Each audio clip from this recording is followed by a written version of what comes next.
Hello, people. Hello. Hello, people, and welcome to Fake Awake, Episode 2, Part 1000, or Part 3, because why not?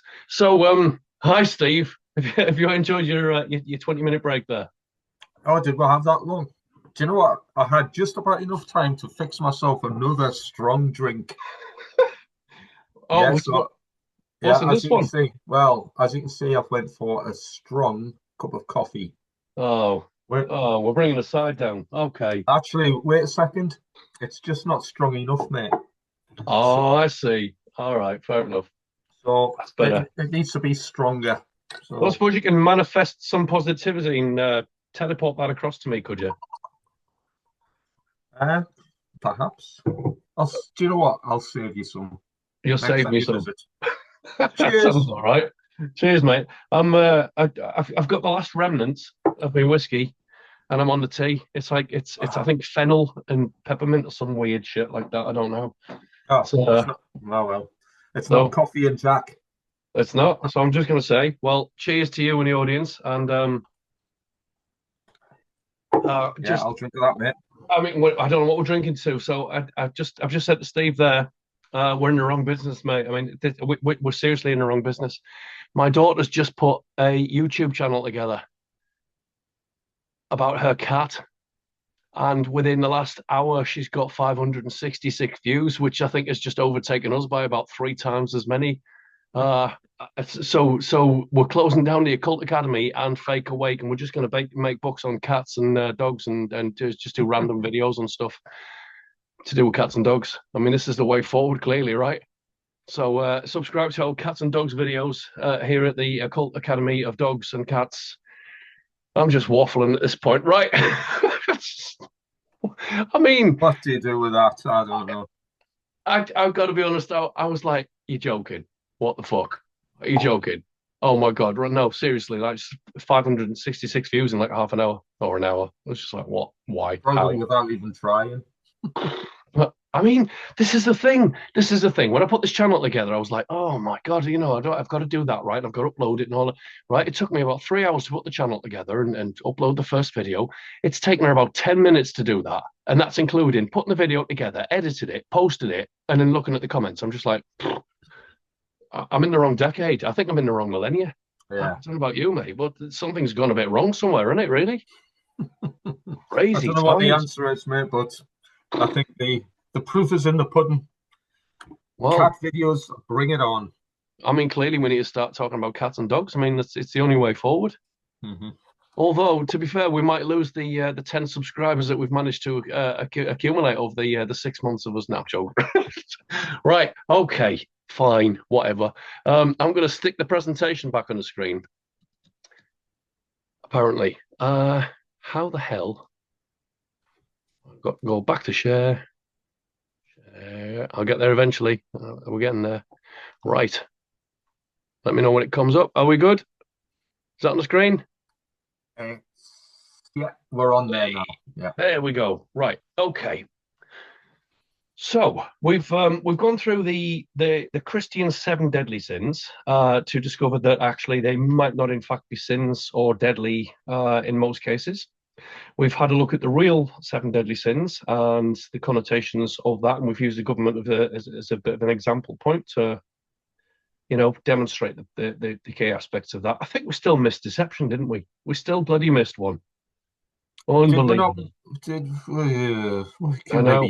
we can maybe mention it I'm just going to during say the at this point, science. mate, because if we don't go into part three, if we don't get into the third segment, I think people are going to be like, they're just clueless.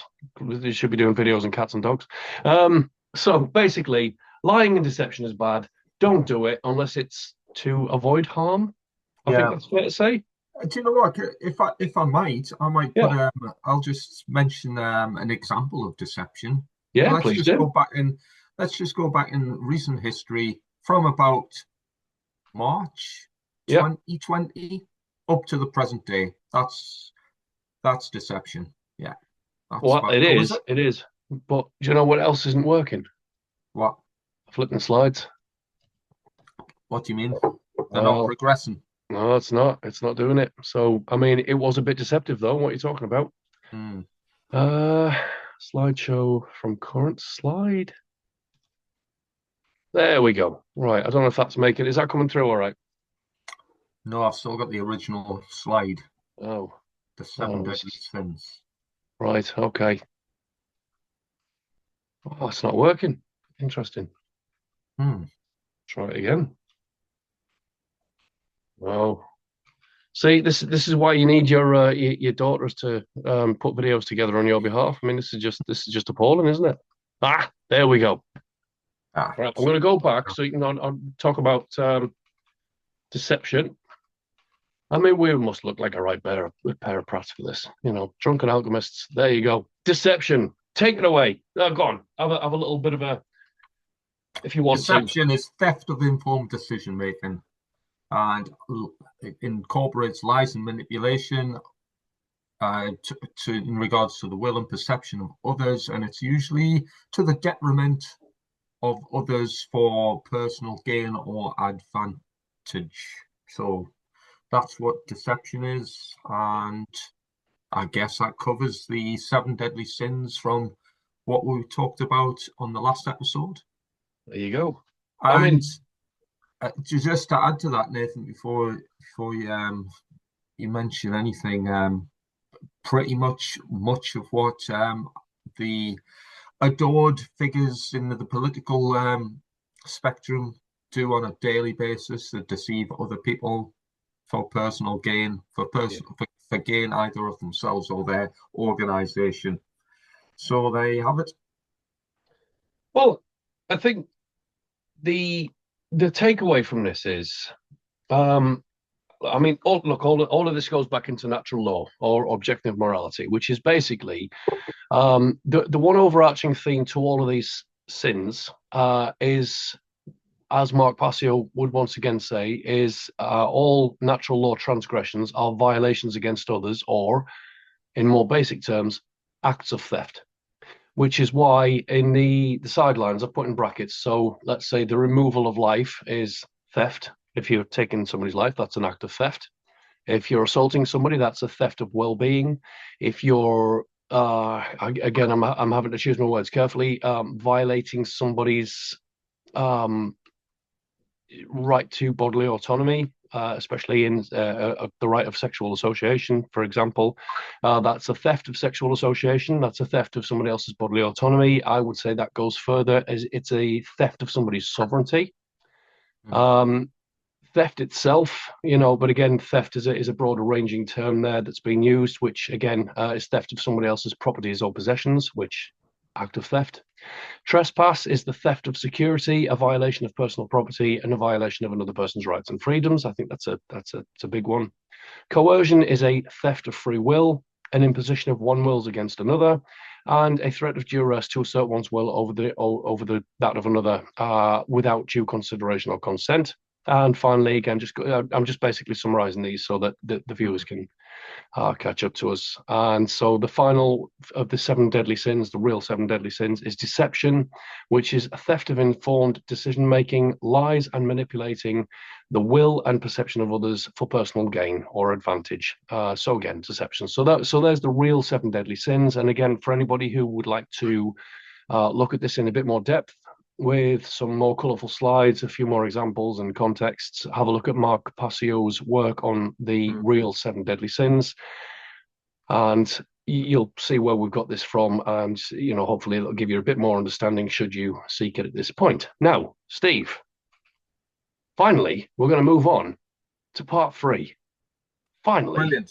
there we go. So let me give you an introduction to this. So we've had a look at the seven deadly sins in terms of natural law and objective morality, which leads us to the conclusion that I've just bloody gone over this, haven't I? I've jumped the gun again.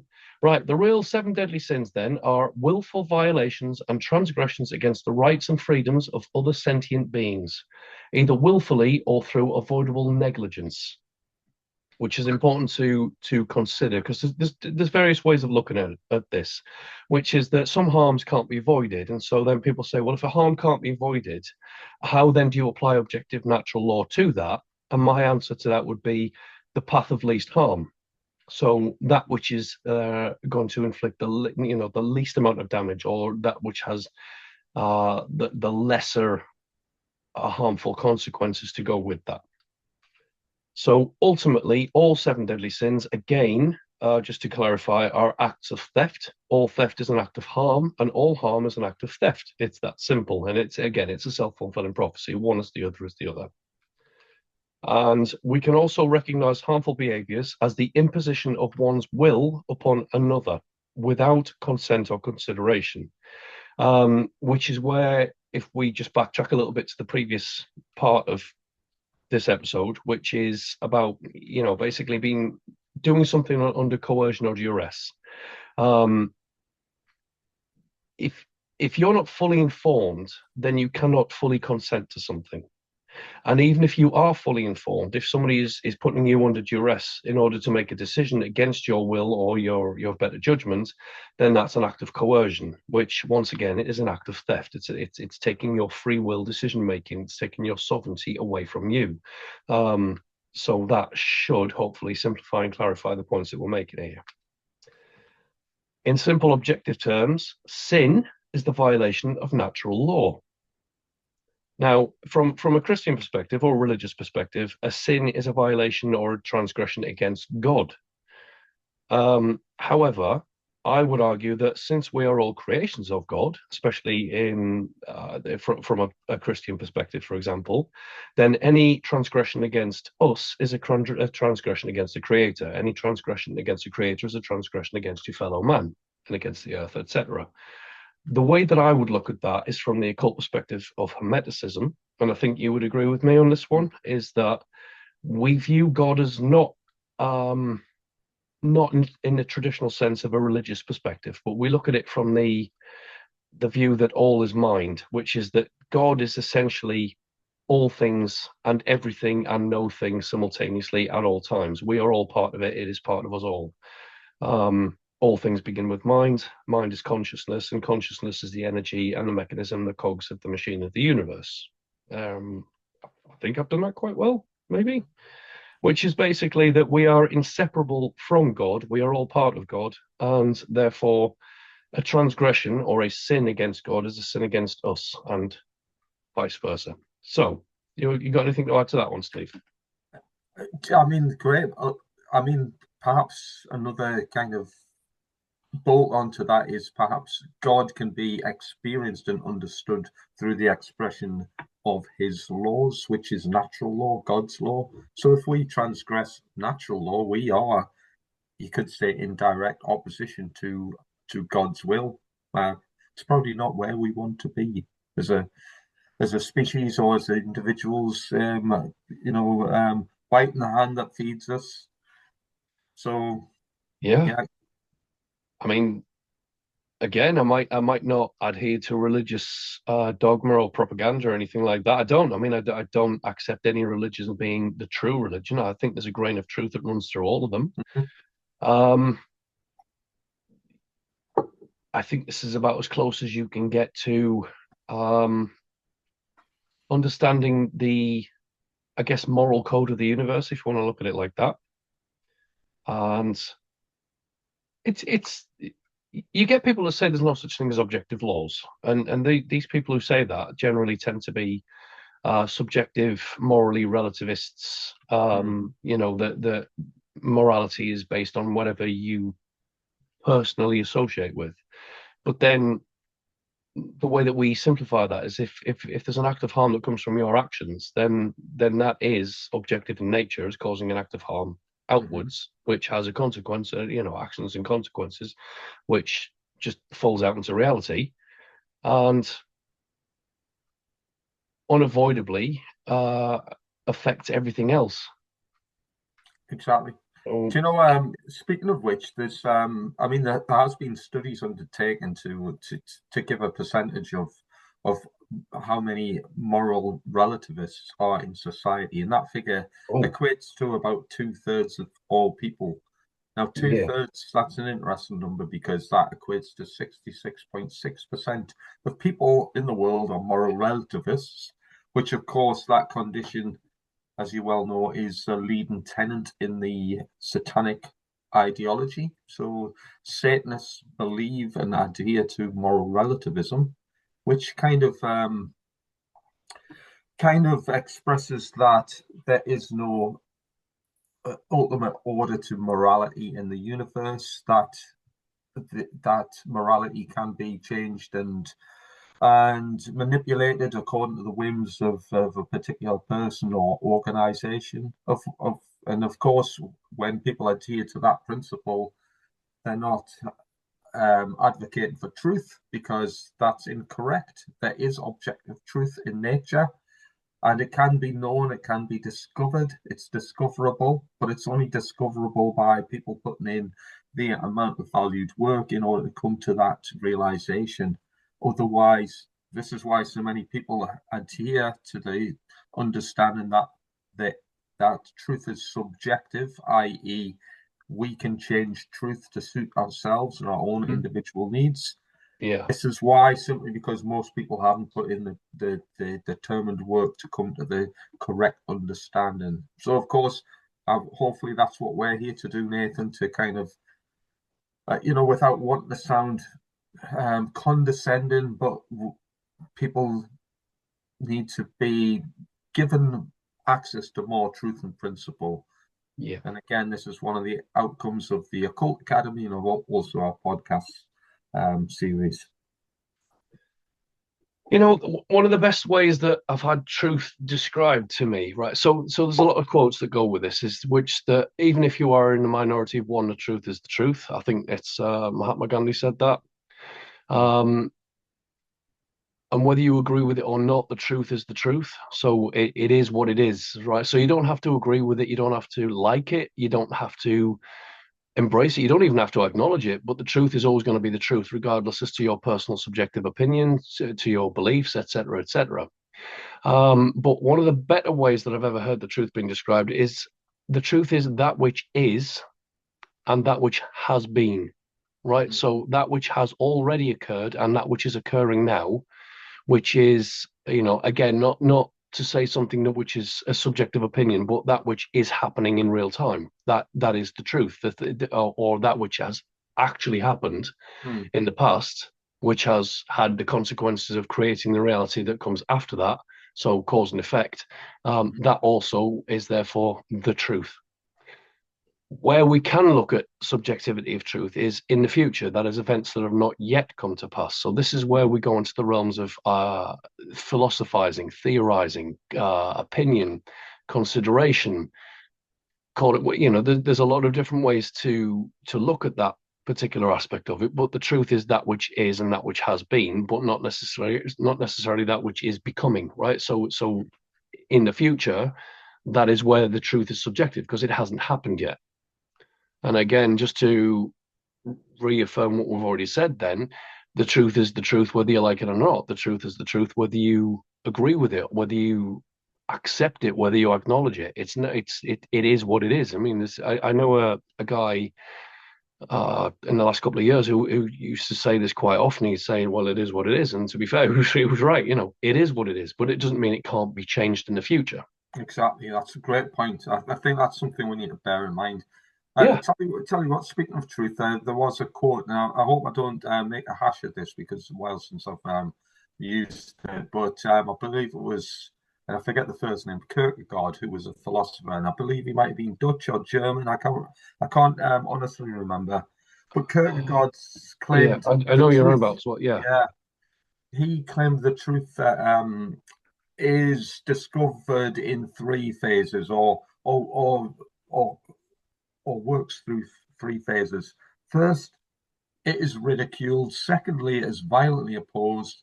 And thirdly, the truth is accepted as being as always being the Self-evident. case. Who? Sorry. I think the truth is Self-evident. self-evident. Yeah, Yeah. or words to that effect. I.e., people will eventually. Oh yeah, we've always known this because Yeah. because we forgot the bit where we've violently opposed everybody who tried to tell us otherwise, and we forgot the bit where we ridiculed everybody for telling us this. We've just automatically discovered it. Yeah, and I mean I've seen that kind of manifesting itself in various things amongst. I mean, I'm saying the truth movement only because that's kind of Well, the people it's what that we identify with, isn't it? I yeah. mean, if we were to say that, do we belong to a certain socio-economic group or identity group, whatever you want to call it? I mean, I'd prefer to call myself a truth seeker as opposed to Yeah. a truther, because I think the word truther has become more so. A lot of conspiracy theorists would also identify themselves with being a truther, right? Mm. Whilst at the same time dismissing things that they don't agree with or that they have a problem with or that they don't properly understand on the grounds of it being against their personal ideologies. Well, that's not being a truth seeker, but it might be considered being a truther, like a conspiracy theorist. So Mhm. I don't know about you, mate, but I think it would be fair to say that 10 years ago, I was definitely a conspiracy theorist. I would look at Mm. conspiracies, or rather conspiracy theories, without necessarily looking at the evidence to back that up, without looking at the facts, without even challenging it, and just say, "Oh yeah, well that's it because it goes against what we've been told. Therefore, it's that must therefore be the case." Mhm. But I think, as especially in the last 5 years, I've thought to myself, well, there are most definitely conspiracies, right? And I'm using that in the actual objective definition of the term, which is a Mhm. plan agreed upon by one or more people in secret, right? I think Mhm. that's the definition of conspiracy.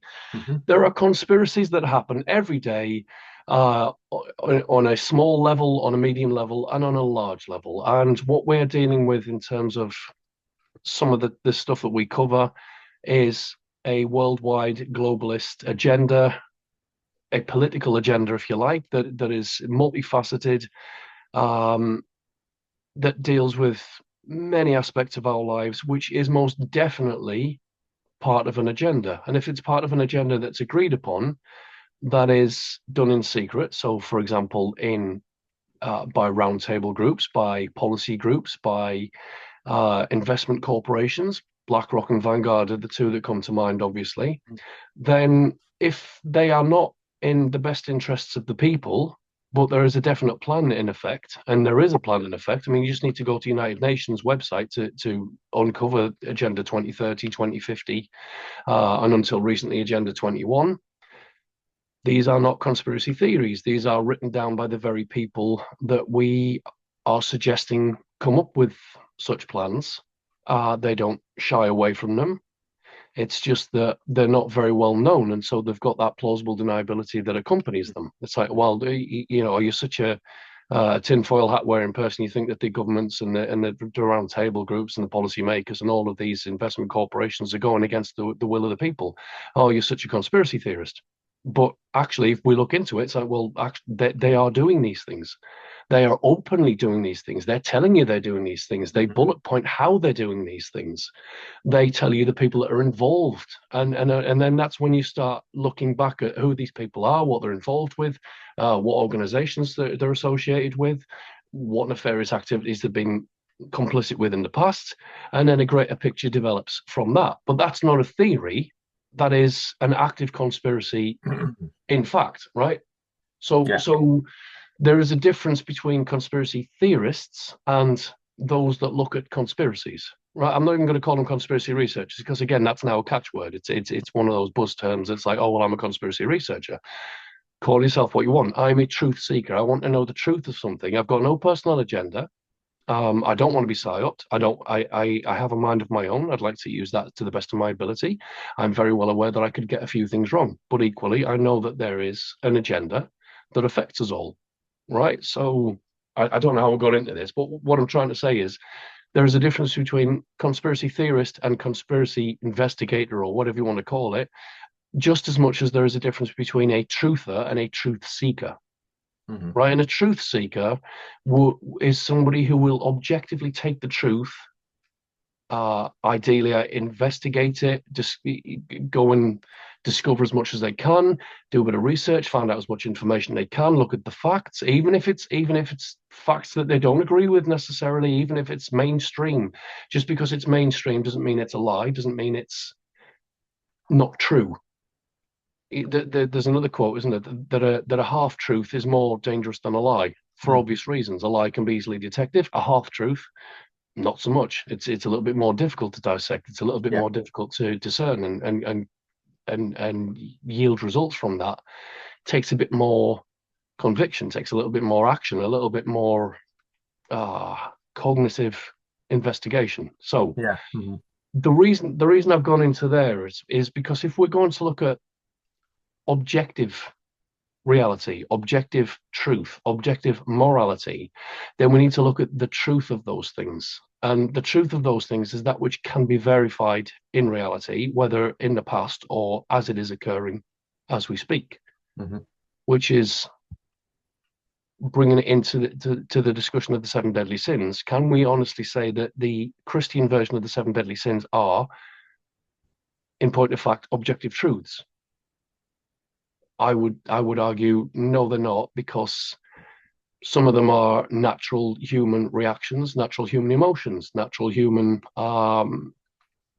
ways of dealing with things. Just not, and I think it's inherent within all of us. I think these things are natural, and so if they're embedded within our very natures, then how can they be sinful acts? Or if we look at it from an alternative perspective, are they only sinful because we've been told that they're sinful?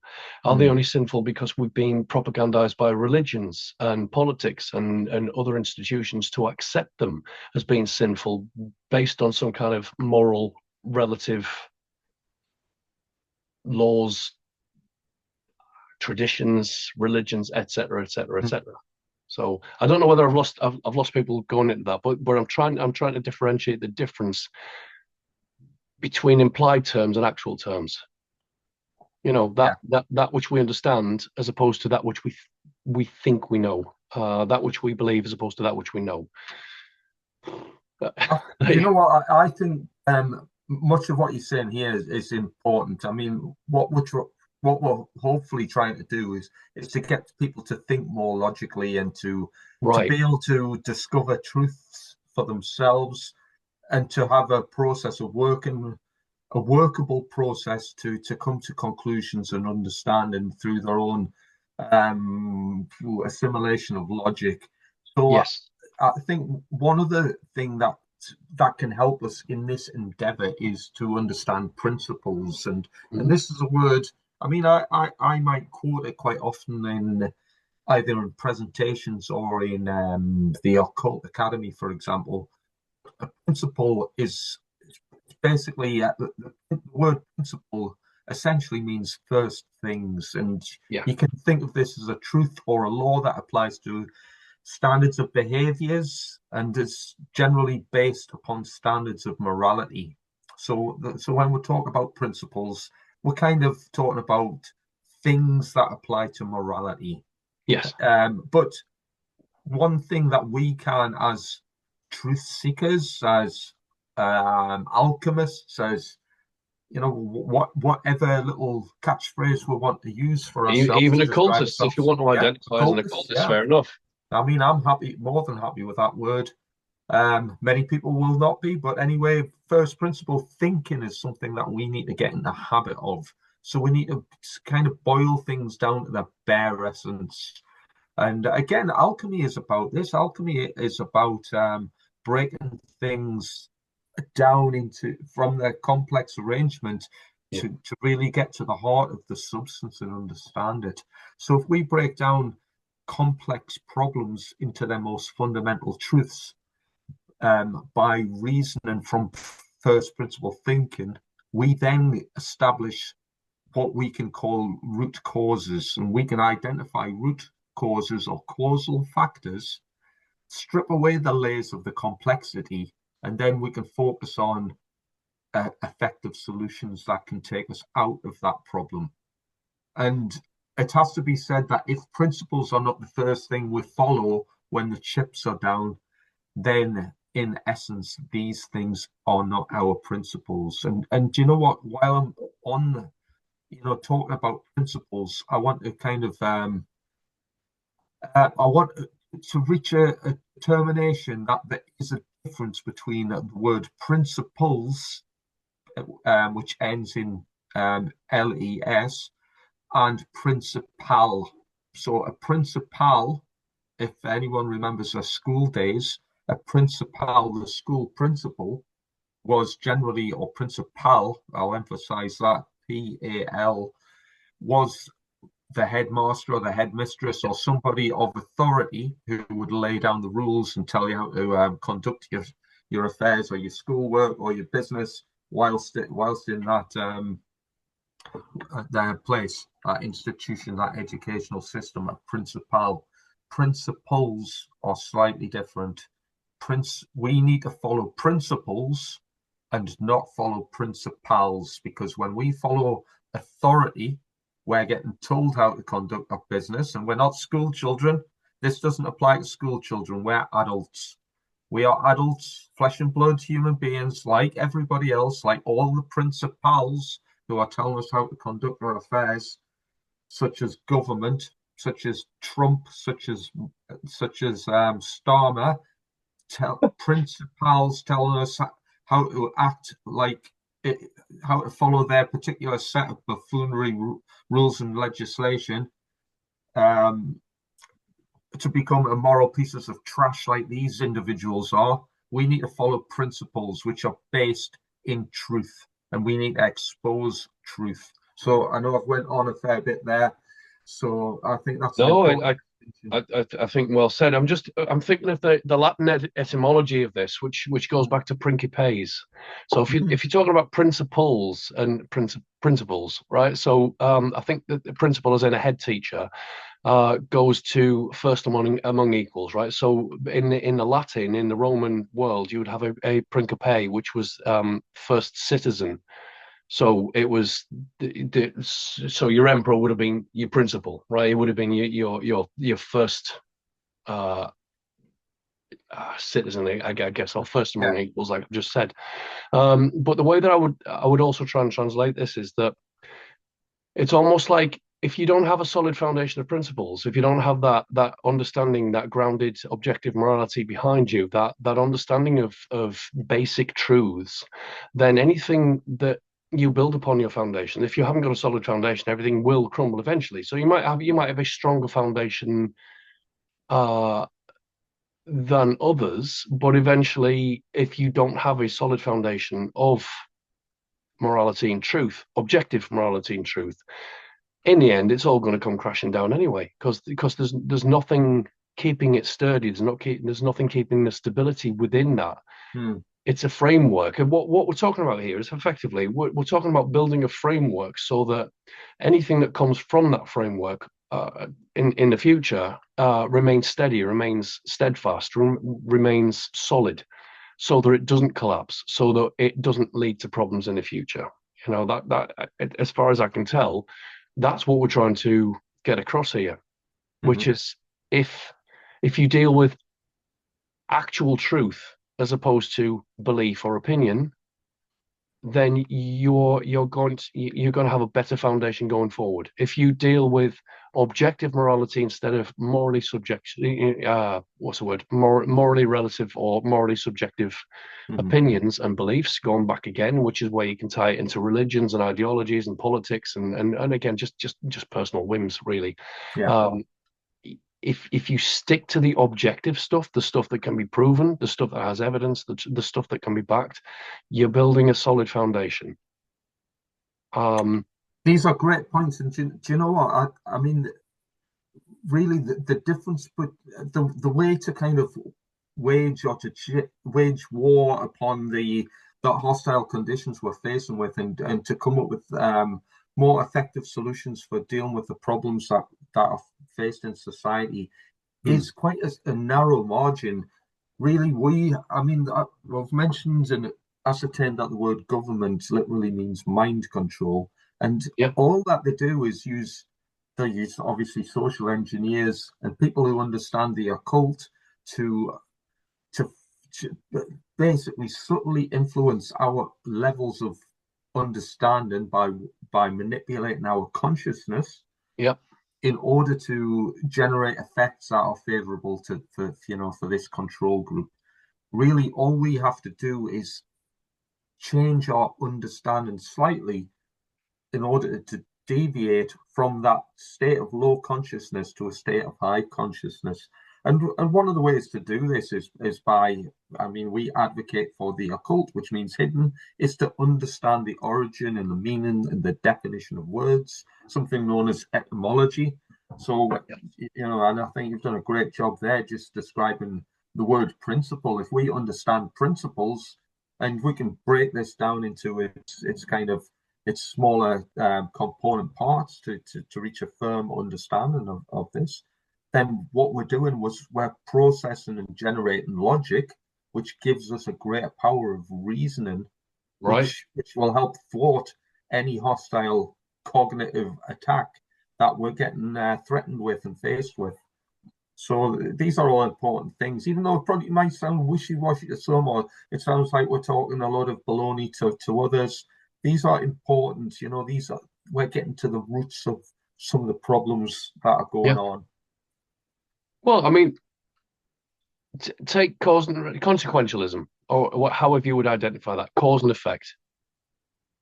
There is no effect without a cause, and there is no cause without an effect, right? So each effect becomes a cause for yet more effects, and so it spirals out. You can't remove it, and so if you have a problem and you don't know what the root cause of that problem is, you might be able to patch up some of the problems that occur. Mhm. You might even be able to redirect the course of events that come from that. But unless you know what the root cause of a problem is, then you're not really ever going to solve the problem. Mm. I think it's fair to say. And so a lot of this, I feel like I'm repeating myself a little bit here, but if it goes back to the solid foundation, Yeah. if you can have a solid foundation going forward, the results are going to be exponentially better than if you have if you build on sand and the tide comes in, for example, just using an allegory there. Mm. Um, you can't really solve a problem by ignoring it, and you can't really solve a problem by not understanding the root cause of that problem, Yeah. which is what we're trying to do here. So, Well, um, do you know what? I know we'll probably want to press on with the real seven deadly sins mhm, and what have you. But do you know what? Because you've mentioned causal factors, what I mean, you might have different terminology or different means of putting this across. But one thing I often say is when it comes to causal uh, factors or causal problems, I often say that our collective problems are indeed spiritual problems, which are rooted in consciousness and they're maintained by collective ignorance. But yeah, but I think it's fair to break that down. Just to it might sound again, it might sound a little bit wishy-washy or new agey to some people, but if I break that down, perhaps it might sound a little bit more palatable. But if we understand that spirituality is a measure of freedom, well, do we have freedom? No, I would say we don't have the required amount of freedom. We've mentioned the word consciousness, and yep, consciousness is a measure of perception. yep, Perception is being manipulated at all angles, and we're not necessarily doing a good job as freedom fighters to give ourselves the best semblance of perception. We're still distracted and we're falling for psyops and mind traps. But yeah, we've fair also play. mentioned the word ignorance as well, and ignorance is a measure of insufficient knowledge. So we can improve ignorance simply by improving upon our knowledge, which is why we obviously try to educate people into hidden knowledge, so they can improve upon ignorance. And again, that's not necessarily a derogatory term; it just means lack of knowledge. Um, if we improve our knowledge, our consciousness will improve simply because our perceptions will become heightened and raised. And if we raise our perceptions, we can address the spirituality or the freedom issue. We can understand the causal factors or generating conditions that degrading our levels of freedom. So, spiritual problems rooted in consciousness, maintained by ignorance. There's a couple of other things to add to that. Mhm. and again, this goes back to what did the Romans ever do for us, right? But the trivium method, which is basically about this. If you look at it, it's input, process, output. That which is a solid foundation of learning. It's a solid foundation of thinking, right? It's a way of doing it correctly so that less errors occur as a result. Which is something you mentioned earlier about rationality and logic. And a lot of people say, "Oh, you're too mechanical in your thinking. He's only using mechanical intelligence. He's too logical. He's too okay." There is an extreme version of that, which is where we're going to skepticism in overdrive. And again, I don't necessarily think skepticism is a bad thing. I just think extreme skepticism is. Yeah. Um, what we're advocating here for is rationality, which rational, balance,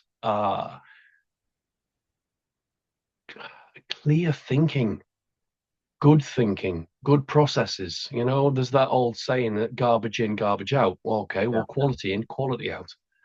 And it all goes back to this. And it's again, I listen to a lot of podcasts from The Line. I don't know whether you're familiar with it. No. They've Oh, got a YouTube channel. I'd actually advocate for everyone to watch it because there's a lot of good stuff that you can learn in this. So for anyone who wants to go and have a look at debates and arguments and things like that, it's The Line on YouTube, and they categorized it into like atheist debates and woke debates, and there's a lot of stuff on there. But the one thing you can always take away from that is you get a good idea as to how people are reasoning, and what you'll find is that most people aren't. They're getting emotional. They're getting held back by their opinions, by their again. It's very subjective. It's very emotional.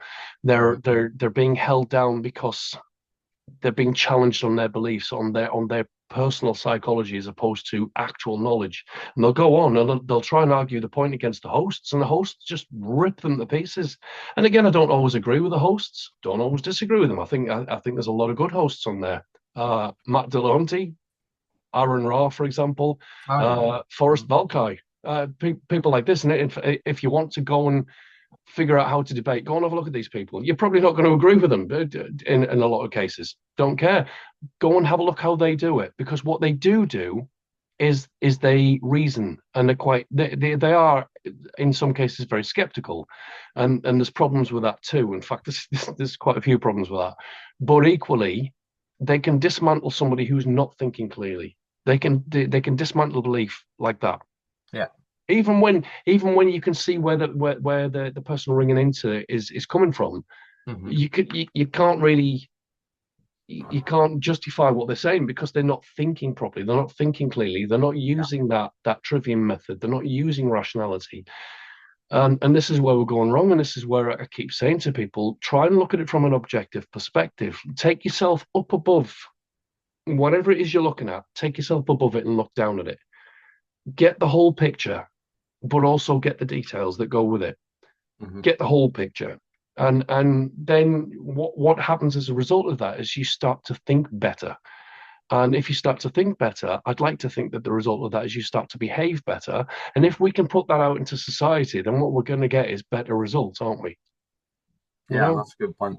Mhm. So right. Are we all right to skip forward a little bit to the final Yeah. segment? Because we'll get Yeah. there eventually. Exactly. Yeah. Let's I'm go- let's just to summarize, the basic precept of natural law is very simple: don't steal and don't trespass against the rights and freedoms of others. I don't think we really need to go into it any more than that. no. There's a very simple, sorry, in very simple terms, if you want to use the Christian Bible as an example, love thy neighbor as thou love thyself, or don't do unto others as you would have others do unto you. But again, in the apophatic sense, you could have don't do to others what you don't want other people to do to you. Uh, Which is I known as think, the golden rule, isn't it? And pretty much yeah, all religions will teach this. yeah. But again, just because religion is full of beliefs and propaganda and subjectivity doesn't mean there's nothing Mhm. good in it at all. There's a lot of good stuff in a lot of religions. Yeah. In fact, I would say there's a grain of truth running through all of them. It's just unfortunately it gets misdirected, Yeah. misunderstood, taken out of context. But there are some very good moral lessons in there, and this is one of them. You know, Hmm. love thy neighbor as you love yourself. In other words, if you have self-respect and dignity and understanding, and you're a genuine truth seeker, you want to genuinely understand the world around you, and you can approach it from a rational perspective, an objective outlook. I think that has a very, very positive effect, consequentially, for the whole of society. And that's what we're getting at here. Is it's just question everything. I mean, all I've done for this is I've taken a commonly accepted concept of the seven deadly sins, dissected it, and questioned it. That's it. That's all we've done. And we've come out with, or rather, Mark Passio's come out with it, and we've agreed with him. I think largely, but he's Yeah. right. I do think he's right. And it's just about challenging your own opinions, beliefs, and ideologies to see what you can learn from that. Well, Change the within so you can change without. That's do you know what? Because you've mentioned religion and the seven deadly sins. I mean, mm, um, I'm just going to summarize and raise a point here. The seven deadly sins: pride, gluttony, sloth, lust, anger, jealousy, and greed is what's prescribed in sort of the Christian religious sense of the seven deadly sins. But what religion teaches, and the word religion we've probably covered a bit before. The word religion, it means to hold back. But I'm not going to go yeah, too much into that. It means to hold back. But what religion teaches is internal vices. So we call them deadly sins. Really, it's an internal vice. It's something that we do to ourselves. You could say it's a negative personal characteristic. It's not something we are performing as an action to hurt other people. When we're stuffing our face full of chocolate cake and lusting over the Dolly Birds on MTV, we're not harming anybody in the process. So there's no real transgression of natural law taking place. These are internal vices. right. What I'm assuming we're going to talk about next is the transgressions of natural law. These are violations of law, or violations that we can perform by our actions that has a consequence to other human beings, which is how we violate natural law. Well, I'm going to stop you there, Steve, because Hmm. no. so Is it so not? that's what we usually do. However, maybe in a contrarian, even against Hmm. myself, I'm going to take this in a different direction. Okay.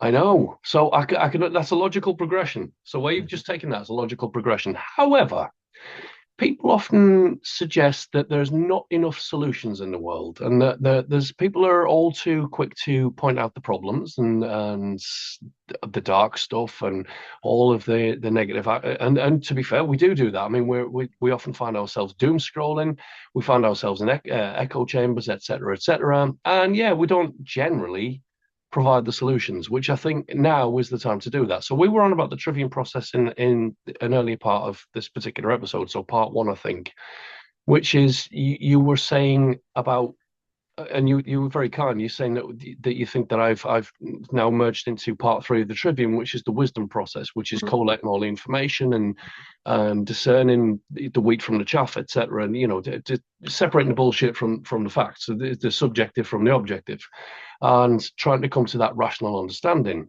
And part of that is, if we are looking at the wisdom aspect, we need to start producing some solutions. And in the book, I'm gonna plug my own book. There you go, Think Hey. Awake. Hey, I don't usually do that. You and Eric usually do it. Yeah.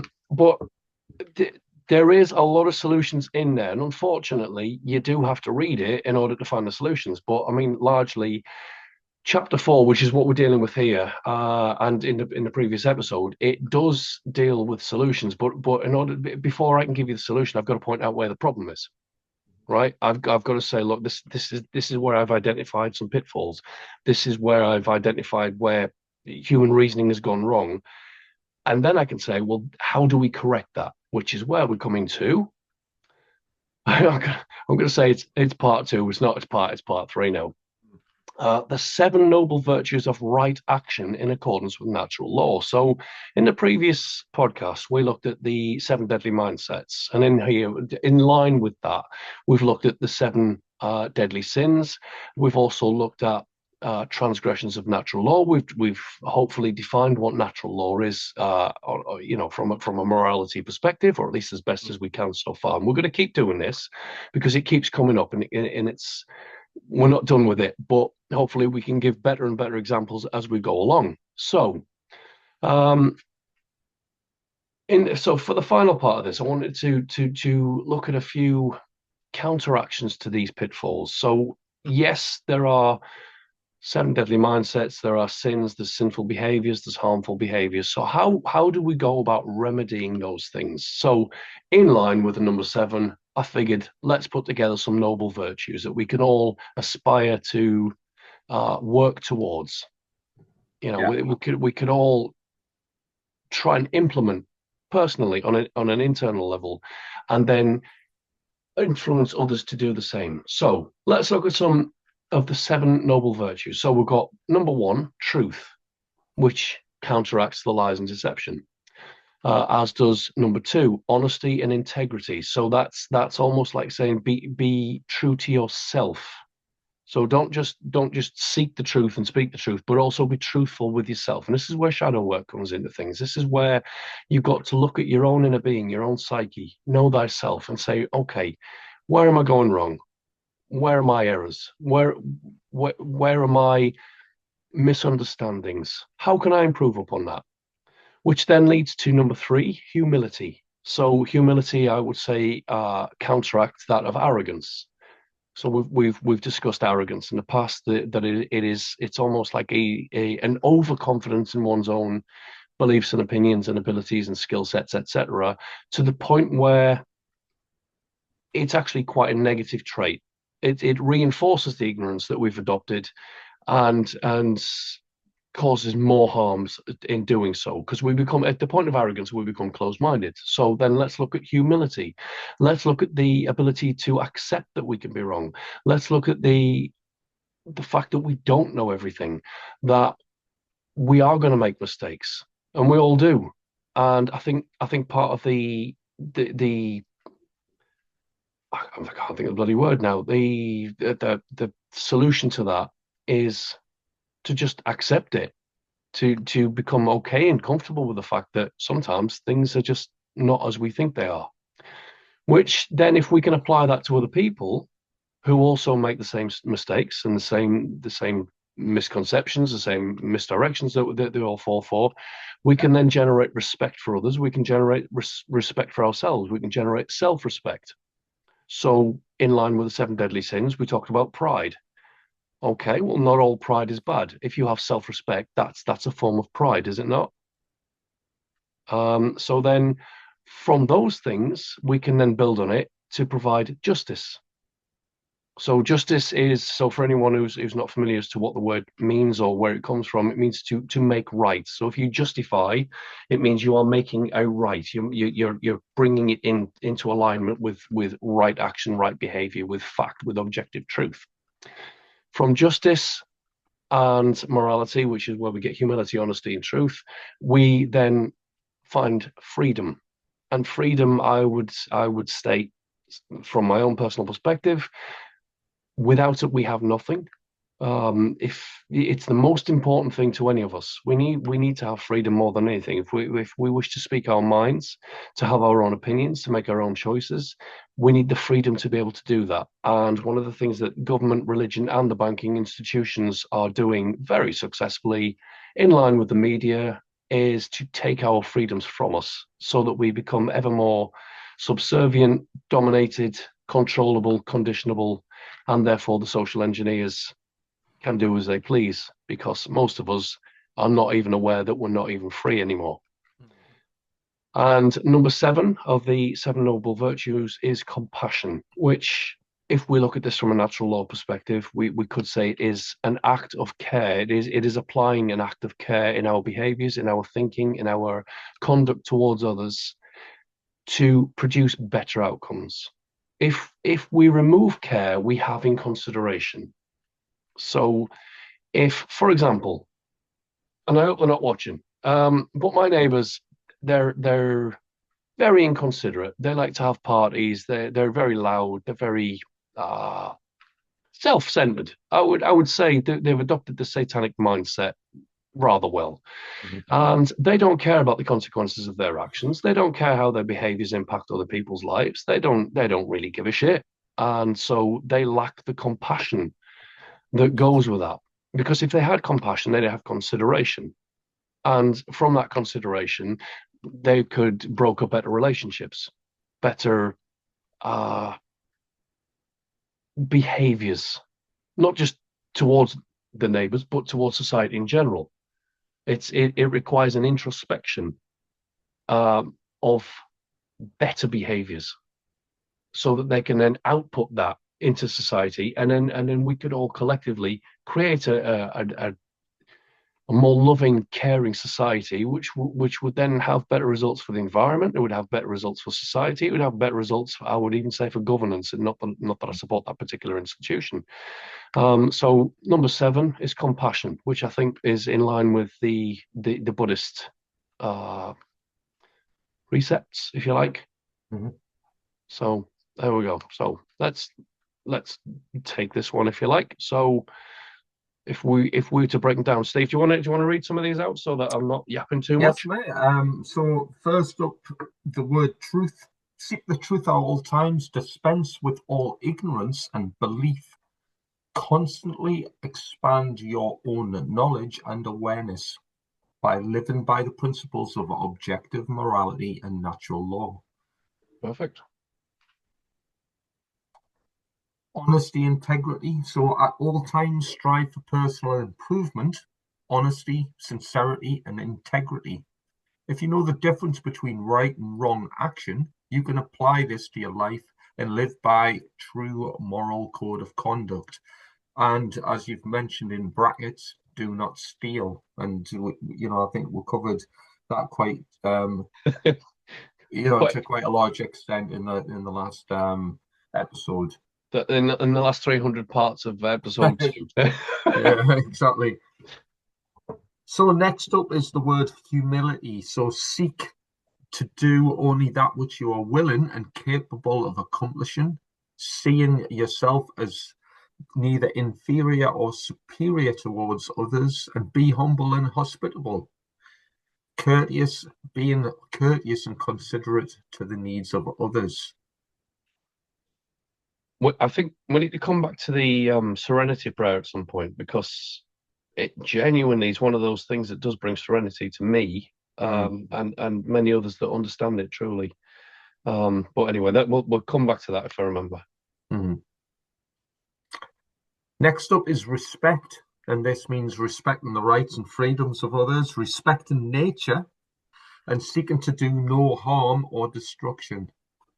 Just to break down the etymology of the word respect as well. So spect or spectre is to see, and re is to do something again. So Mm, what we basically mean when we use the word respect is to look at something again, to reevaluate something. yeah.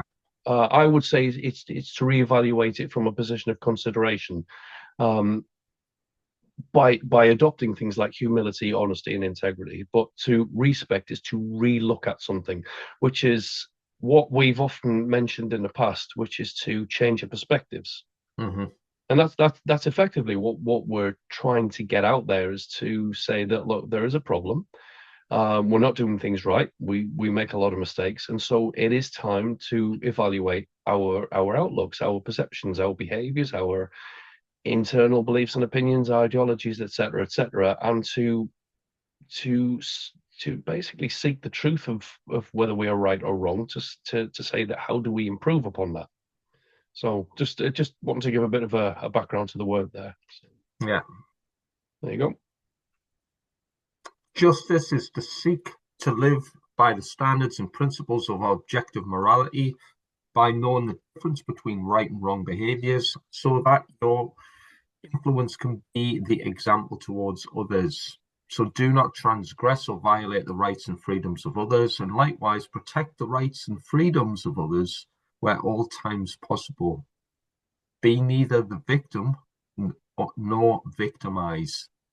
Never apologize for being right, only for being wrong. And do you know what? Being wrong, we've all been wrong. And I think when you Yeah, can accept wrongdoings, that is the time when you can move forward in principle, is to accept that, hey, sometimes I'm not always right. I'll accept that, I'll learn from it, and I'll move on. So, It's almost to me as if humans have a fear of being wrong, mm, as if it's a personal assault against them on on that most intricate psychological level. It's and yet one of the things that I noticed in the last couple of years is that being wrong can be a liberator. It can actually free you from your old perceptions. It can break you out of that in such a novel way that it allows you to learn quicker. It allows you to broaden your outlook.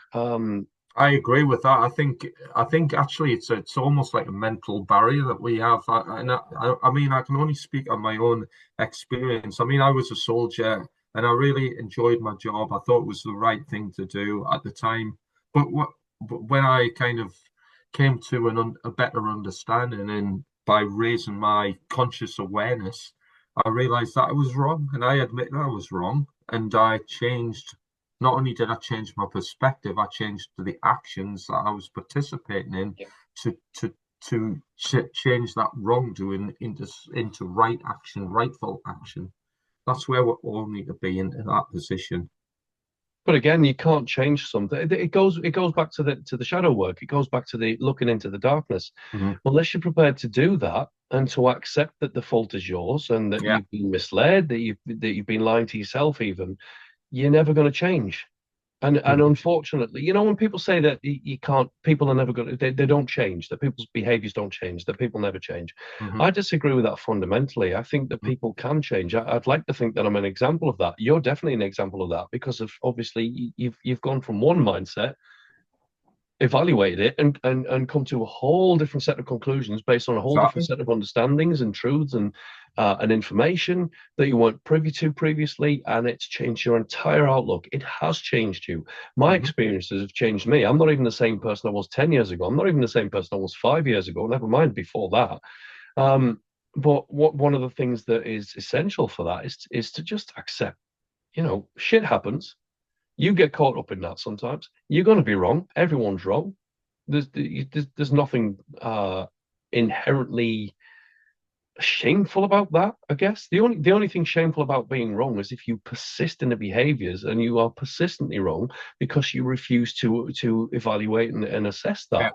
Yeah. Yeah. Um, Again, I'm going to bring Paul English, another friend of ours. So he's another podcaster, incidentally. And he's on many occasions said to me and said publicly that he loves getting shit wrong. He loves being wrong because the outcome of that is he can only advance from that. He can only improve because of that. It's be wrong, accept it, laugh about it. If you can laugh about it, and then make improvements. Exactly. Do you know You, what? On the plus side of that, if you can accept that you've made mistakes and your understanding was wrong, that's probably the best example of what an open mind truly is. That's what a truth seeker is. A truth seeker isn't somebody who hides from, oh, by the way, I don't think I'm exactly 100% accurate with this understanding I've got, but I'm not going to say anything because I don't want to look like an idiot, or I don't want to be embarrassed because people think I'm daft. Hey, yeah, but equally though, if if your average truther did take that approach and did say, well, actually, I'm humble enough to know that I can be wrong. I'm sincere enough to know that I'm not going to lie to myself and lie to others about being wrong. And when I'm proven to be wrong, I'm just going to come out and say, I got it wrong. But if everyone did that, then it'd become acceptable. It'd become mhm, more acceptable. It'd become more, people will become more accepting of you because of yeah, their own mistakes coming to light.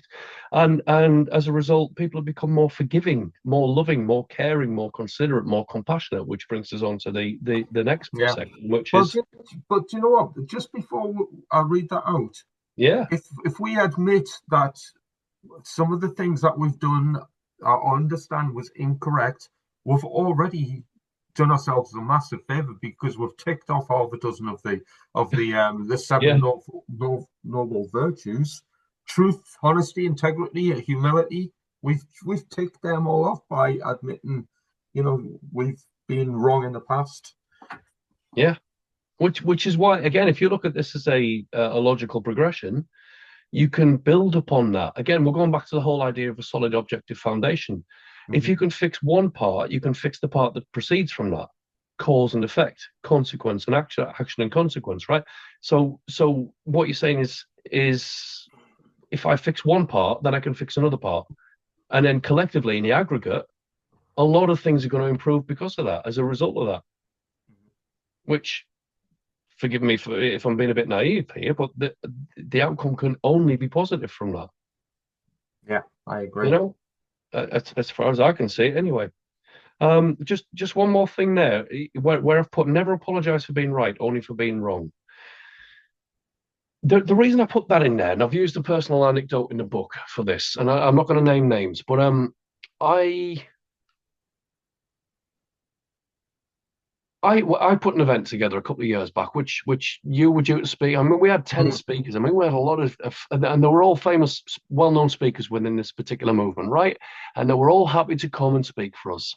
And it got sabotaged. And I know the two people involved in this. And it's not the two people that people might think, but either way, I'm not going into that.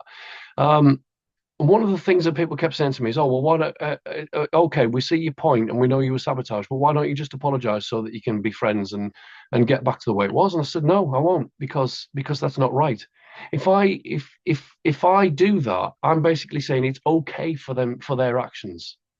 Their actions sabotaged an entire conference, an entire seminar, which people would have benefited from. The speakers would have benefited from it.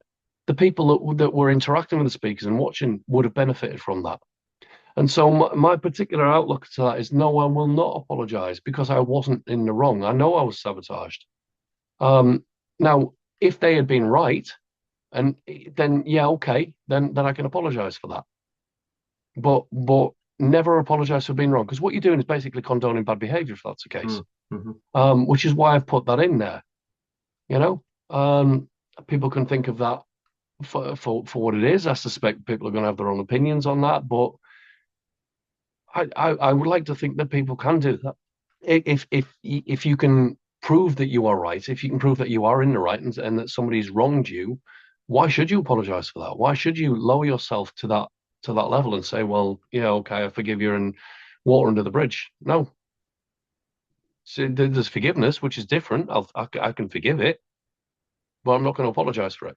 Mhm. Anyway, that's kind of going off on the side. So, have I missed one here again? No, I haven't. There we go. Freedom. Just Well, quick. yeah, freedom. Obviously, that's what the freedom movement desires. And I mean, I think we mentioned this quite a lot on the Occult Academy channel, um, which is literally what is known as the law of freedom, and whereby freedom is directly linked to the product of morality. So, if there's no morality in society, then that society is going to suffer from a decreased level of freedom, hence the current conditions, hence the fact that the causal factors of the problems that we face in the world are linked to immorality, and when morality improves, freedom increases. When morality decreases, freedom decreases.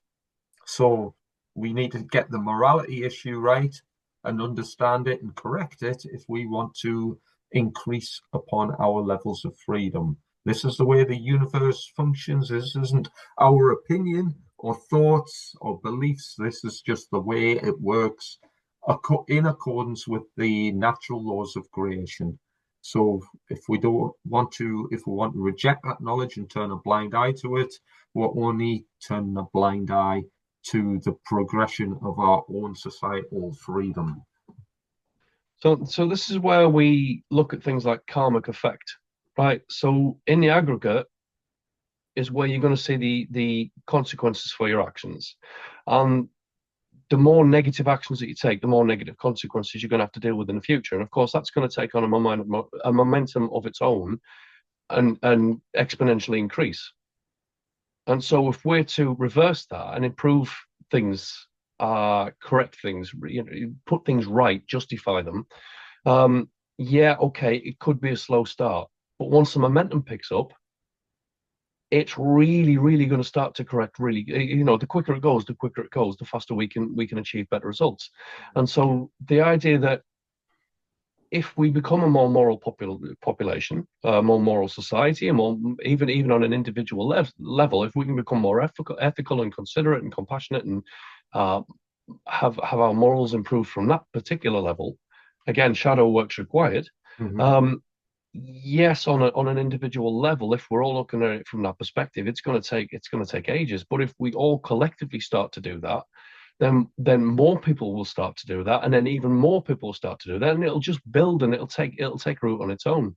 Which is, I've got another saying as well, which is one becomes two, and two become the many, because it can occur that quickly.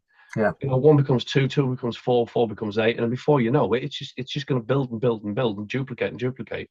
And so in the aggregate, if we can correct our behaviors here and now, yes, it might have a bit of a delayed reaction, but it can still be done. It can still Mhm. be achieved in time. So Yeah. But you know what? I think a lot of people have become apathetic to the fact that they probably subconsciously or consciously think that you can't change the will of the masses of people. But I mean, I'm personally, and I'm sure you're not as well, personally asking for us all to try to change the will of the people. I think what's important to realize is to put things into perspective and change what can be changed. And what can be changed is we can change ourselves. If we can change ourselves and set the example, and I mean, I'm not using myself as the best example here, but if I change from being a professional soldier into somebody who can speak out openly and publicly against soldier and against the use of military force, even though that was my occupation for many years, then I've changed. I've changed myself. yeah, Nobody asked me to. I managed to do it through my own logical deductions and reasoning. And again, it wasn't easy, but even to the point where I suffered financial detriment, ridicule, and hostility yeah, as a result of it, I stood by principles. And remember, a moral person stands on principles. If we understand principles, we understand truth, we understand objective morality and natural law, we can change ourselves, our behaviors, and and of course we can help by showing an example and setting that example and educating others on that example that this can be done. And when a whole society can do that, or larger amounts of people can do that, then change will inevitably happen. I'm not even going to say anything else to that. I think you've just summarized that one perfectly. I mean, what else can I add to that? So, well said. Well, as it says, freedom and morality are directly Yeah. linked. We can refuse to accept that and crack on and suffer, or we can assimilate that understanding and help use it to generate the effects that we want to really manifest reality. Well, we've got to apply morality. We've got to put morality into the mix that we want to establish in our world, which is freedom. Do you know, there's I'm going to mention David Icke and Mark Passio again for this particular example here, where freedom and morality are linked. So David Icke will say that if we were to do the right thing, if we genuinely understood the problem and changed made changes to the necessary aspects of our lives, and made the corrections to our behaviors and to our insights, to our perceptions, our cognitive functions, and all of that, this could all change overnight. And I Yeah. suspect it could. Mark Passio would say probably about 6 months, really, because I suspect there'd be a little bit of a period of chaos in between. Yeah. Not anarchy. So anarchy just means uh, without rulers. But not again. If something's very sudden, it's almost like removing the rug from beneath your feet. There's going to be a period of chaos. So I would suspect that if we really really knuckled down, we wanted to change this. If we really made all the efforts that we were able to do internally, And then that would by default have an outcome in the external world, right? So as within, so without. The universe reflects back to you your internal state, right? And the Hmm. more people that do that, and the more people that apply that, then the more that's going to manifest in reality, which means that the more reality is going to change to mirror that. Hmm. Um, I would agree that this can be done within 6 months. I think the entire state of the world's problems could be overturned within 6 months. Yes, there's going to be a cleanup period required. Yes, there's going to be we're going to need to change infrastructure and systems and administrations and all of that. Yeah, of course we are. That's going to take a little while to implement and to put a better system into operation. But this can be done in record time. There's Hmm. no reason this needs to take decades. We don't have decades. We don't have millennium. This Well, can be done. you could say we've had 6 years since. Let's just say if a lot of people, and I suspect, again, generalizing, a lot of people have kind of woken up in terms of their enlightenment process Hmm. from the events that started about 6 years ago. I'm sure we're all Yeah, appreciate what that is. yeah, That's 6 years we've had to do a lot of soul searching, to do a lot of deep diving, to do a lot of research, and to open our eyes fully. At the moment, our reality hasn't really formulated the freedom we're asking for or requiring. Therefore, we are not at the required educational level yet. We have to become better educated. In simple terms, if we want the universe to transpire towards freedom, then we need to be better able to function with moral principles, again based upon the transgressions of natural law that were covered in episode 2, and we all know what they are, yeah. without having to run through them. But when we're if we want to really eliminate some of these transgressions of natural law, what we need to do is change belief and fairy tale fantasy for truth and principle. And one truth and principle that we can kind of come to a firmer understanding of is the belief in authority, Yeah. statism. If we believe in the power of authority, that means we don't believe in the power of our individual sovereign autonomy.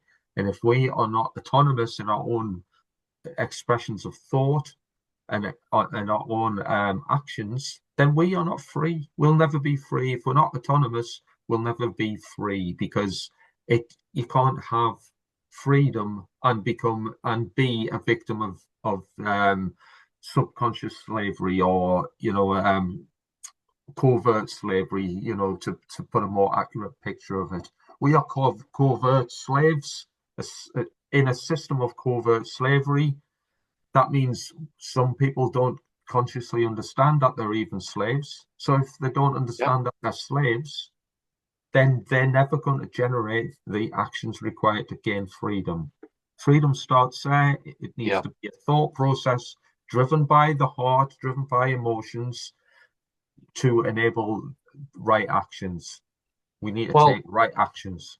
I was going to say, just to reiterate the first of the Hermetic principles, all is mind. Everything starts with a thought. Everything starts with consciousness, right? Yeah. And from there, that's when you can turn, thought into emotion, emotion into action, action into output. And Yeah. it's that simple. The only thing that I would add to that is that, yeah, okay, it's not been the revolution that we've hoped for so far. Hmm.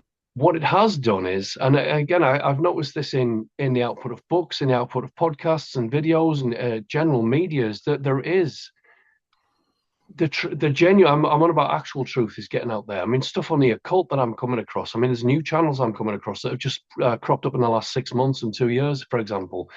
And the quality of these things is absolutely astounding. I mean, it makes me feel inadequate, and I'm thinking, okay, this is where we are seeing the positivity, because if the truth is getting out to that extent, if people are learning this stuff, and it is being generated, and again, I suspect you're going to see it on your algorithm. I suspect that the viewers are going to see it on their algorithm.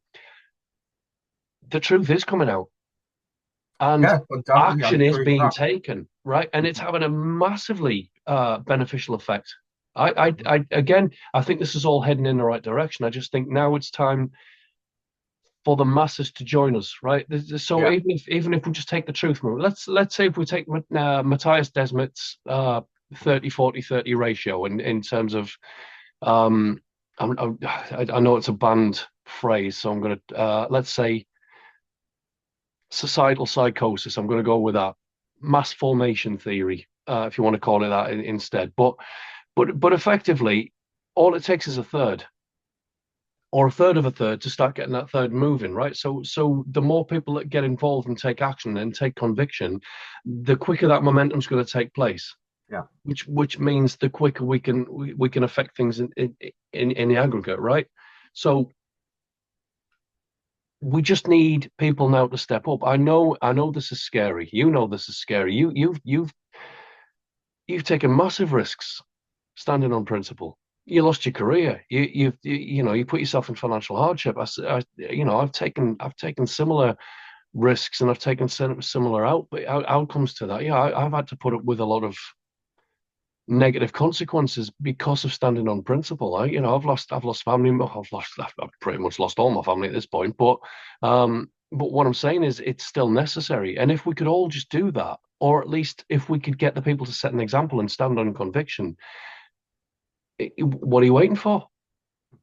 Are you waiting for somebody to come and save you? Because then there's the idea that God will save you, but then isn't the example from God is that God helps those who help themselves. And I know that sounds like a bit of a cop out, and I'm not coming at this from a religious perspective of God, the Christian God, or anything like that. But essentially, if you want help from the universe, then meet it halfway, Yeah. right? Start on the journey, put your shoes on, and step forward, and maybe you'll find that the universe will reflect that, and it'll put its hand out to you and say, "Well, come on, then, Yeah. Do you we, know what? we've got this. We've got this." I would definitely kind of endorse that point because I mean I'd like to think this is a true thing, but I would certainly say that since I stood for principle instead of living the shameful lie that I was embraced in, I would say that there is a sentiment that one door closes but another door opens. I would definitely say that. And I mean I don't stand in fear at all because I mean nobody's shooting at me, so therefore, I mean, if you've experienced that kind of environment, then the fact that all you're doing is arguing the toss with a bunch of bozos who claim to think that they've got ownership of you. I mean, I don't find that scary at all. I just think it's almost pathetic that other human beings are allowing that kind of action to take place. I mean, look at the likes of, I don't know, name any politician to be quite honest. Even if To it, be fair, I don't know many apart from the yeah, prime ministers these but days because I just don't take any notice of them. yeah, I mean, You if you know, were to just to take Keir Starmer, for example, the current UK Prime Minister, what an absolute sackless piece of, turd that bloke is. He's got no personality, he's got no charisma, he's got nothing about him. He's a complete buffoon. Yet people will still pay their bills to keep that man in his job to dominate other people. He's a pathetic loser, and other people are cowering to his every whim and demand. And to be fair, you could take the American equivalent. The Trumpeters yeah, will basically bootlick him to the point of insanity. This guy gets more admiration than I think anybody in the history. He gets, some people think he's Christ the Lord the way they go on about him. It's almost embarrassing. He's a sniveling sack of crap. He's been can you say Epstein on hmm YouTube? I don't know. He's been to Epstein Island or he was friends with Epstein. How yeah. much, I mean, if that's not raising alarm bells, along with being the father of a particular medical intervention, which is completely unnecessary and, of course, harmful. And he endorsed that product, and then he's advocating for all sorts of crazy, encounters with countries like Venezuela, Greenland. Where's he going to invade or declare war on or impose conditions upon next, and you've still got people advocating for this bloke kissing the bloke's butt. I mean, Well, yeah, it's an let's. insanity cult. Well, right. You've just absolutely said it. Right. I was going to say, let's face this. Let's call it out for what it is. It's the cult of Trump. Mm, Right. He has become a cult leader. I think it's very clever the way that this was done. So he used his first 4 years in office, was it 4 or 5 years, to basically convince people that he was one of them, that he was on their side, that he's fighting against the system, he's fighting against the fake news, whilst incidentally being responsible for the censorship that followed, which people yeah. seem to have completely missed. Um, he's become a cult leader. He was associated with a president who didn't go to war. He was a peaceful president. And Hmm. then now he's got his second term. Guess what? He's doing what all the others do. And people still blindly follow him. Yeah, Always working with the white hats. Always, he's one of the goodies. No, he's not. He's a politician, and he's doing what politicians do. yeah, Believe me, if he was one of you, he wouldn't be in office in the first place because they'd never allow it. yeah. I No, must, it would I must never admit, allow it. I think this is one of the strongest insanity cults on the planet in Just this a present bit. present time. The Trump of cult. Sorry, the cult of Trump. Well, this is the whiskey talking, folks. It's not just any old whiskey. I mean, do you know we've been talking about the number seven, right? I'm not plugging a Oh, brand here. Wait a minute. What number is that? number seven. Number seven. So I'm gonna drink to lucky number seven. I'm all out, which is probably good, really, because I'm getting tired and developing a headache from this one. Yeah, So, mate. but you can have a shot for A me and on my nightcap. behalf. There you go. I'll toast you anyway. There's a tiny little bit left, so there you go, Cheers, mate. and we're done. And that's the end of the whiskey. Right, one more, and I'm going to take a quick bathroom break because I need a pee. Not that I need to announce that or anything, but if you can just take it over for about 2 minutes and I'll join you. So let's go with that one. So if you can enlighten the Yeah, audience just for 2 minutes and I shall join you again in a minute. no bother, mate. There you go. Right, viewers, should we slag him off while he's Yeah, not listening? and no slagging off the truth as well. I knew you'd try it. All right, folks. So we're on to our final part here of the seven noble virtues. Of course, this is in alignment or in accordance with natural law. And the final part we're looking at is compassion. So, as Nathan's written here, be kind and considerate, applying the principle of care to all that you do.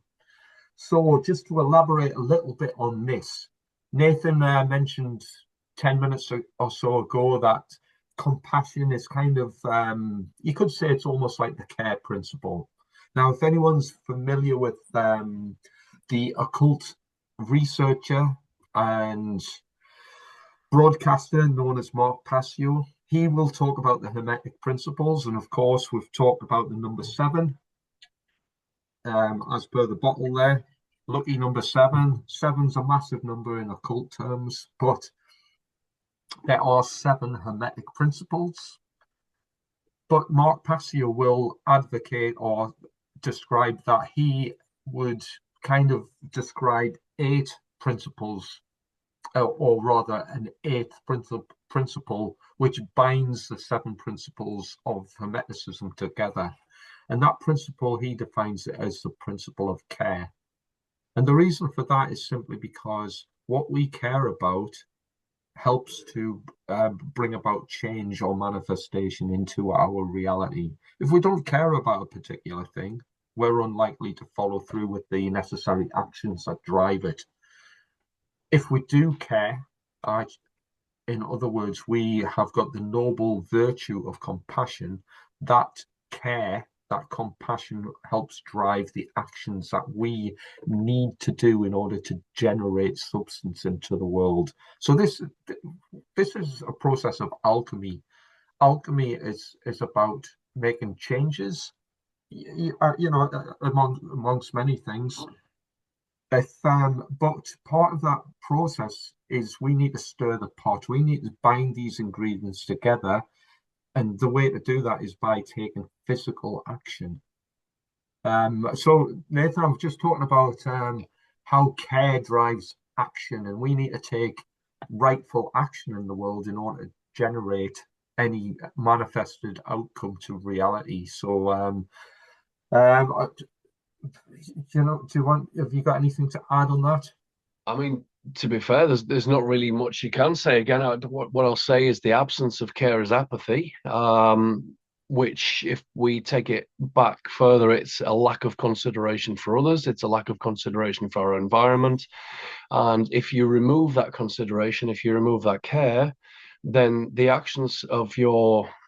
consequences of your actions are only ever going to be negative. It's only ever going to be service to self at the detriment of all else. So Hmm. yeah, apply the principle of care, which goes into back to the fundamentals of natural law, um, to the point where your sovereignty is going to be impacted if you don't act with care and consideration. And again, if we look at all of this, truth, honesty, humility, respect, justice, and freedom, these are not these are not evil things. We're not asking much. I think everyone would actually, if they're being honest, they would agree that these are all positive traits, Yeah, positive behaviors, and positive outlooks that we can use to have a more beneficial outcome in the world. yeah. So, and that all comes down to sovereignty and care, self-defense, and you could even say charity and protection of those less fortunate. We could include that as part of it. We could include protecting the environment because that affects all of us. All of that. So the Yeah, principle of care, and I think that's a good place um to tie this particular presentation off after 7,000 episodes of part two, and so yeah, yeah, I'm happy with that, mate. So just a couple of things before we go. So first of all, thanks for anyone who's been watching, and thank you, Steve, for uh, reading the seven noble virtues of right action out. And yeah, I think it's hopefully it's come across quite succinctly and clearly, and we've demonstrated the point quite well. Um, this has been, we are concluding now after three parts, episode two of the Fake Awake podcast. So, how do we think we've fared with that one? As drunken alchemists, I think we've done our obligation of being fairly drunk. Uh, if we're yeah. being alchemists, it means to change things internally. It's to turn Mm-hmm. lead into gold. So I think we've done fair good job at that. Mm-hmm. Yeah, I And reckon so. Yeah, I mean, before we kind of tie off, is it worth discussing potential other episodes that we can talk about on our various podcasts? well, I mean, okay. So where do we start? Because I mean, without floating my own boat, I mean, there's quite a lot of content in the book that we can use. I mean, is there a specific aspect that people would like us to talk about? I'd like put it out there. Yeah, I mean that's a good point. I mean, feedback would be grateful of feedback. Are we Yeah, coming across it and making our points clear? Are people understanding the principles that we're trying to relay? Is there anything people would like us to elaborate upon, or are we elaborating too much? I mean, any maybe. feedback would be appreciated, because we want to obviously help to tailor make our occult theorems in a manner that suits everybody. So, free I feedback mean, is essential, I think. just to go into it, I mean, we could, if you like, we could start going into individual psyops that I've outlined in the book, just to give people a brief look into that. It's I believe, therefore you wrong, which is the whole idea of. But again, this is like an internal thinking. This is like lack of critical thinking. We could go into the new age, which is, as I've quoted it in the book, love, light, and full of shite. We could have a look at common law to see if there's any justification in that, to see if there's any merit in it, which I think there is a lot of merit in it, but unfortunately, it's not quite what people think it is. We could dismantle a Q and nonsense psyop. Again, these are just ideas, just to give people a brief overview of what we can go into. We could look at statism and religion further, if you like. I mean, there's Mm. so much in those two categories. I mean, that's going to be multiples. I mean, if we go down the religion route, I mean, Mm. I don't know whether we can finish that because there's just so many issues with religion. Or we could really alienate our listeners and try and demonstrate why. I don't know about yourself. Maybe you're a flat earther, but I'm certainly not. I think there's a lot of problematic elements to that particular Hmm. worldview, which it is a worldview. We can, if we're brave enough, we Literally. can. Well, there's a lot of flat earthers in the movement. Unfortunately, I'm not one of them, so I don't share that particular outlook. But either way, again, it's take it that way you will. Or we could look into some of the psychological aspects of this. But again, we're going to do that for the next Occult Academy episode. We're going to look at cognitive biases, mind traps, and critical thinking, using a few examples. Again, there's examples that are in the book, but I don't want to cover it twice. I mean, I think if we do that as part of our Occult Academy episodes, again, it's occulted psychology, it's occulted sciences, and it really, really does need to be grasped. I mean, it's one of those things that has been veiled, that has been covered up. And again, the reason they cover stuff like occulted psychology up is Hmm. because in the wrong hands, it's deadly. In the right hands, it's an efficient mechanism for changing the world for a better outcome. Really, really is, and it's not that difficult. It does take a little bit of a learning curve initially. There's a little bit there, but once people get their heads around it, it's actually not that difficult. We could look at things like echo chambers, purity spirals, for example, Hmm. Dunning-Kruger effect, which is an old favorite of mine. I mean, but Yeah, yeah. um, there's a lot we can look into, especially on the psychological aspects of it. But Yeah. anyway, so I'll leave that to you if you wanna bring it up as a poll in a cult academy. Please do. If anyone's got any input, if there's anything in specific that people would like us to have a look at, as this is the Fake Awake podcast um, playlist as part of the channel, I'd like to keep it to the truth movement if we can, just to have a look at the pitfalls of where we've gone wrong, but equally where we can go right. And equally, I'd like to finish on a high note with the Fake Awake podcasts further down the line. I'm not saying we'll finish the podcast, but what I'm saying is that I would like to at some point um, look at solutions, which is in the book I've called it the last revelation, which is saying, well, there's three ways we can look at this. It's either there's three different types of people. There's people who can see there's a problem and are not willing to do anything about it. Um, there's people who can't see the problem, and then there's people who can see the problem and are willing to do something about it. And so what I've done is I've categorized things that for each of those mindsets, uh, you know, positive actions that can be taken for all of them, even if it's just for a little bit of inner peace for those who don't want to do anything about it or don't know how to do anything about it. So there's plenty we can look at. As far as Occult Academy episodes, I mean, it's the occult. I think we've got quite a pool of topics in there that we can go into for quite a while. But Yeah, anyway, pretty much forever. there's, You know, there's a lot in there, and some of it's fascinating. it, So it might be easier just by saying, listen, there's a lot of things we can talk about, but frankly, yeah, if anyone wants to deliberate or have a poll, are we drinking enough? Do we need to drink more? Do we so need to probably get need to more drink more. drunk? Let's be honest. Yeah. Do we need to be more drunk as alchemists, or is it a distraction? I don't know. You I mean, know, at the point at which we're slurring, I think we've fully turned lead into gold into mush. So at that point, we should probably pull back on the drinking a little bit. But anyway, it's for entertainment purposes, and look, it's like you said earlier, mate. We're just two guys trying to put a bit of good into the world, using the bits of information that we've come across. We're just trying to put that into effect. yeah, We're going to doing our get bit. Yeah, we're going to get detractors. There's going to be people who don't agree with us, and that's fine. If you don't agree with us, you just be civil about it. That's all we're asking. If you think we're wrong, please tell us why we're wrong. If you'd like to come on as a guest onto the show and debate it with us, please feel free to suggest that. We'll organise it if we can. I don't see a problem with that. I'm happy to debate. I'm sure Steve's happy to debate. Yeah, Uh, all we ask is keep it civil. That's it. yeah. I You think know. that's something we should do for in terms of moving forward. Is let's get a. I mean, there's plenty of guests that we've got up our Just a sleeves. I think few. I think we should make a start with that in the very near future. Well, Because shall we? Not that we didn't embarrass him enough in the seminar, but shall we? I forgot his bloody surname now. Mark oh, Mark Barr from the Cup Files. Mark Barr from the Coop Files. Maybe we Yeah, should embarrass him a little bit more and bring him on to put his perspective that across. And that would be great. He's a really interesting bloke, and he I is definitely recommend his body of work, the Cup Files on YouTube. brilliant. Well, I'll tell you what, mate.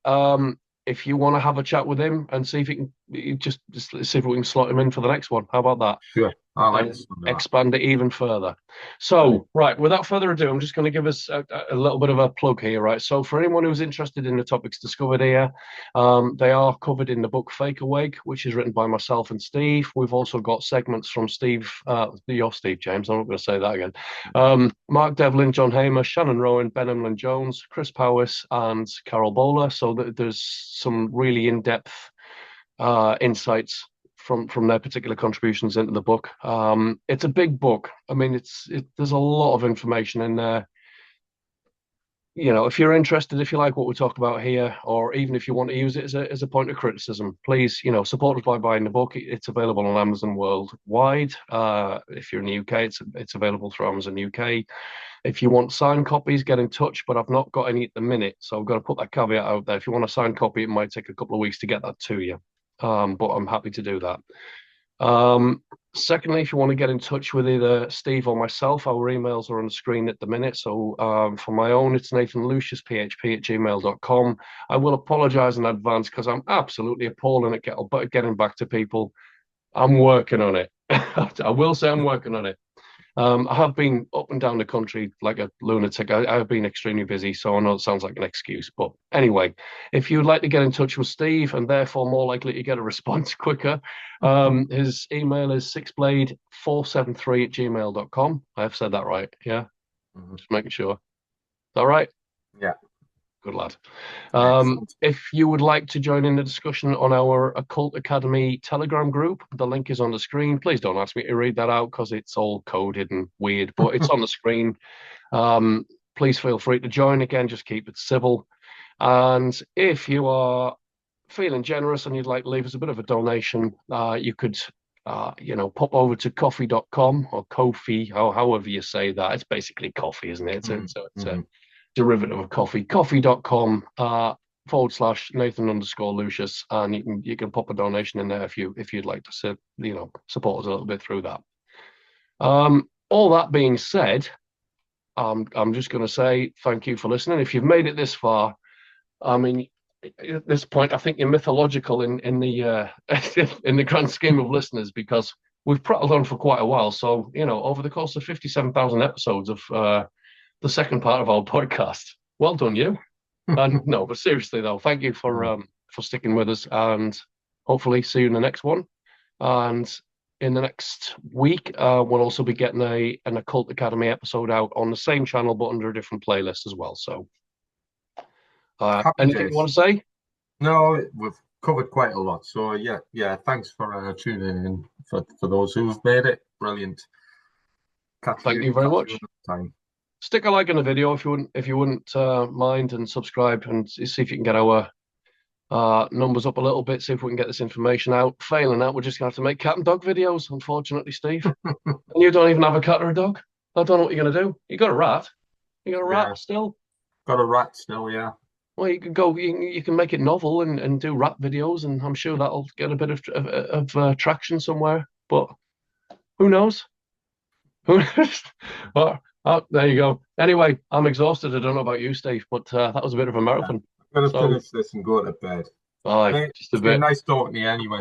And you, mate, as always. Pleasure as always, buddy. And so, thanks for everyone listening. Good night, And we're done. Go home, or if you're home, go to bed. And if it's the middle of the day, go to work or something. I don't know. We've given you enough answers already. Off you go. Thanks very much.